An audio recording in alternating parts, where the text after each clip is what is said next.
Tous les jours dès 16h. Historiquement Vôtre vous raconte l'histoire sans se la raconter elle. Elle nous raconte des histoires qu'elle est souvent la seule à connaître. On ne peut pas vérifier. C'est Clémentine Portier-Kaltenbach. Aujourd'hui, Clémentine, vous nous racontez le destin méconnu d'un homme qui a un nom de whisky irlandais, Mac Adaras. Oui, non, mais de toute façon, toutes mes histoires peuvent toujours être vérifiées, hein, mauvaise langue. Oui, Mac Adaras. Alors lui, il n'est pas très connu, en effet, et c'était un major irlandais de l'armée des Indes, mais je ne vous emmène pas aux Indes, parce qu'il a été candidat aux législatives dans les Basses-Alpes à Sisteron, donc vous voyez, c'est moins exotique. C'était un sujet de sa très gracieuse majesté britannique, un immense rouquin natif de Rosménan, en Irlande, militaire de carrière. Et il a commencé par se battre côté anglais. Alors il s'est battu pendant la guerre de Crimée, il s'est battu en Inde. Et puis quand il quitte l'armée, comme son sang irlandais est quand même bout en lui, il milite avec les Fenians. Vous savez, les Fenians sont les militants pour l'indépendance irlandaise. Mais il va être aussi, ce monsieur, un héros de la guerre de 70 et propriétaire terrien à Sisteron. Pour comprendre ce qu'il fait là, il faut revenir un peu en arrière. Est-ce que vous savez que pendant la guerre de 70, quand nous sommes battus avec les Prussiens, les Anglais étaient neutres. Et les Anglais étaient trop contents de nous laisser nous entretuer avec les Prussiens. Mais les Irlandais, eux, qui étaient nos amis, se sont mobilisés pour soutenir la France.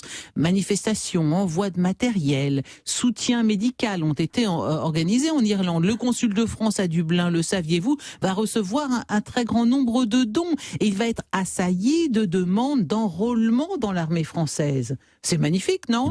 Et il y a même de jeunes chirurgiens irlandais qui vont rejoindre les corps médicaux de l'armée française, alors que les Anglais donc nous ont laissé complètement tomber dans cette histoire.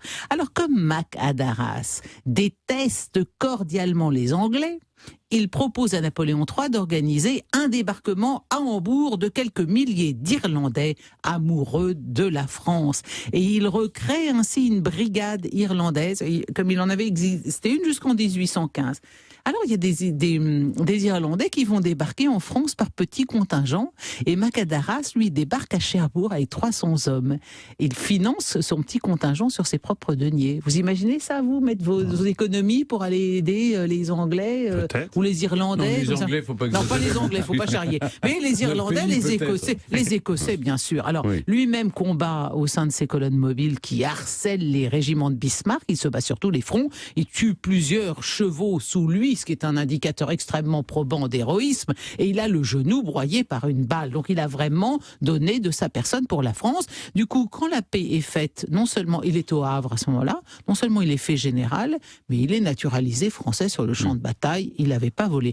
Le voilà. Il n'a plus de genoux quand même. Il n'a plus de genoux, mais enfin, le voilà installé en France et il décide de se présenter aux législatives dans les Basses-Alpes où il va mener une campagne électorale à l'irlandaise. Alors qu'est-ce que ça veut dire à l'irlandaise, à votre avis? Ça vous plairait? Pourquoi ça me plairait? C'est au whisky. Exactement. Voilà. C'est la campagne électorale bien arrosée. Il fait copieusement servir à boire à ses futurs électeurs.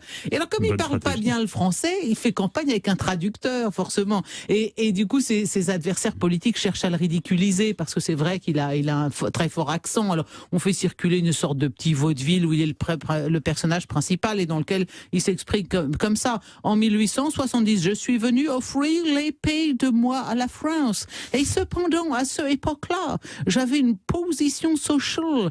Moi, cherche honneur, représentez-vous. Si moi, nommé député, demandera dégrevation de tous les impôts.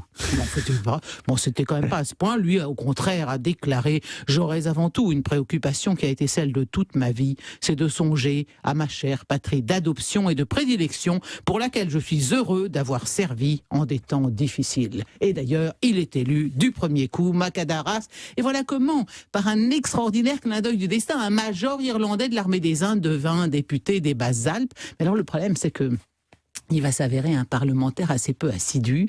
Bon, il va pas beaucoup dans l'hémicycle parce qu'il parle, de toute façon, il parle pas assez bien français pour y faire de grands discours. Il comprend pas forcément tout. Et ce qui va se passer, c'est qu'aux élections de 1893, au cours d'une réunion électorale dans la salle, quelqu'un se lève et s'exclame « Nous ne voterons jamais pour un Anglais !»